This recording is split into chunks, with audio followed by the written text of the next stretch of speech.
মৈৰাবাৰীত এক অচিনাকি মৃতদেহ উদ্ধাৰ মৃতদেহটো মৈৰাবাৰী মৰিগাঁও গড়কাপ্তানি পথৰ কাষতে পৰি থকা অৱস্থাত প্ৰত্যক্ষ কৰে স্থানীয় ৰাইজে জানিব পৰা মতে ৰাতিপুৱা 10টা বজালৈকে ইয়াত কোনো মৃতদেহ নাছিল যদিও হঠাতে এনেদৰে মৃতদেহ উদ্ধাৰ হোৱাক লৈ অঞ্চলজুৰি সৃষ্টি হৈছে তীব্ৰ প্ৰতিক্ৰিয়াৰ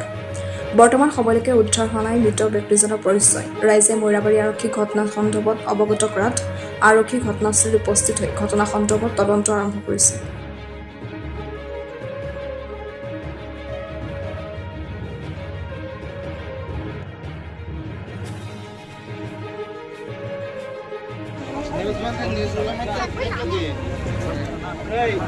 ये तुम्हारा